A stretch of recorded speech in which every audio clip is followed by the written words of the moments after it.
So we do come out of this way of thinking to something which has, I would say, the most enormously creative and revolutionary social consequences.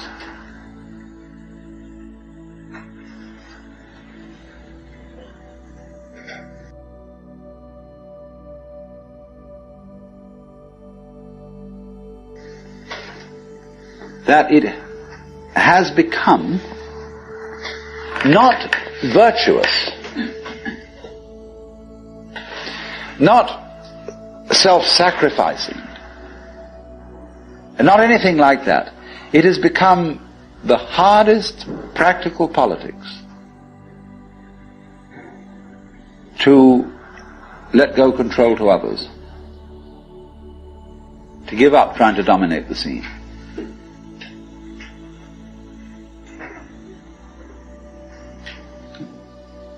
Also, in a parallel way, it has become at this time in our history very much hard practical politics.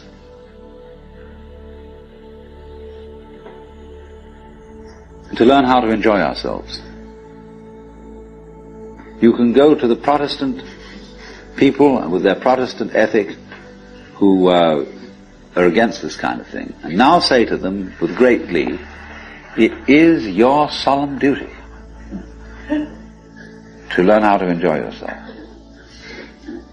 Why? Because in an age of leisure, people have really got to know how to enjoy themselves. Because if they don't, they'll smash the whole future of the human race.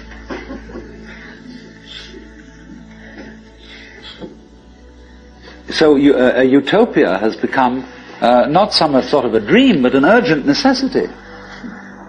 We can't do without it.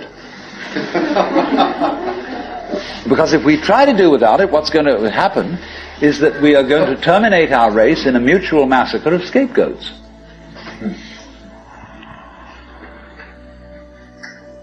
And so the present paranoia in the United States that is going on, where everybody is thinking up a new scapegoat and how great it will be to demolish them or get them out of power. All this kind of bickering and right and left politics has become irrelevant. Because we now have the opportunity of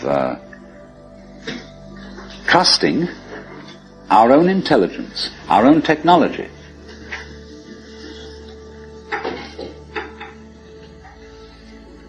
To take the risk of doing what we want, which will work to the extent that we realize that what I want, basically, what I really want is what you want. And I don't know what you want. Surprised me.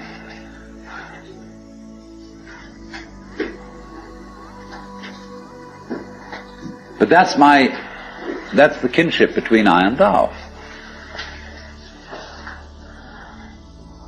So when I ask, I go right down to the question, should we start it with, what do I want? The answer is, I don't know. When Bodhidharma was asked, who are you? Which is another form of the same question. He said, I don't know. Planting flowers to which the butterflies come. Bodhidharma says, I know not. I don't know what I want. Well, when you don't know what you want, you've reached the state of desirelessness.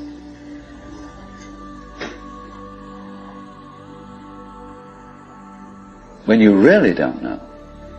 But you see, there's a beginning stage of not knowing, and there's an ending stage of not knowing. In the beginning stage, you don't know what you want because you haven't thought about it, or you've only thought superficially. And then when somebody forces you to think about it and go through and say, yeah, I think I'd like this, I think I'd like that, I think I'd like the other, there's the middle stage. Then you get beyond that. Say, is that what I really want?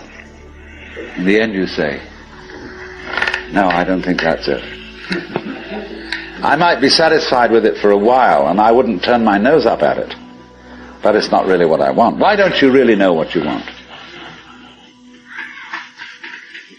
Two reasons. that you don't really know what you want. Number one, you have it. Number two, you don't know yourself, because you never can. The Godhead is never an object of its own knowledge. Just as a knife doesn't cut itself, fire doesn't burn itself, light doesn't illumine itself. It's always an endless mystery to itself. I don't know. And this I don't know, uttered in the infinite interior of the Spirit,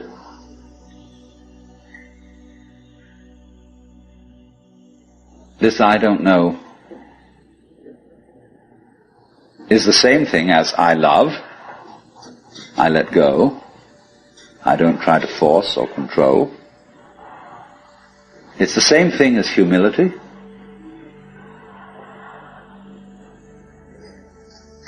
And so the Upanishads say, if you think that you understand Brahman, you do not understand, and you have yet to be instructed further. If you know that you do not understand, then you truly understand. For the Brahman is unknown to those who know it, and known to those who know it not.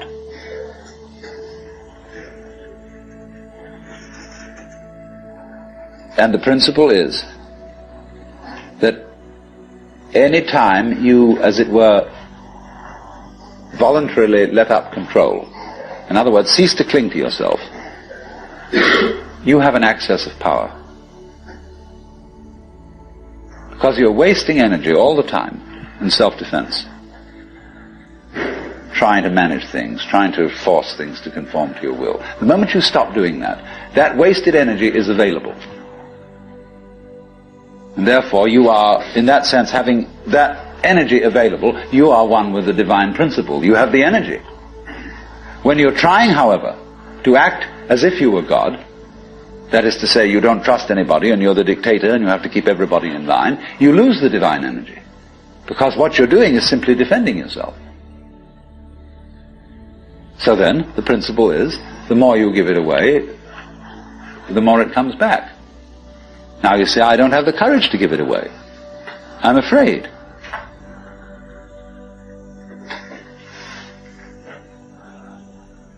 And you can only overcome that by realizing you better give it away, because there's no way of holding on to it. The meaning of the fact, you see, that everything is dissolving constantly, that we're all falling apart, we're all in a process of constant death, and that the world we hope men set their hearts upon turns ashes, or it prospers, and like snow upon the desert's dusty face, lighting a little hour or two is gone. You know, all that Omar Khayyam jazz.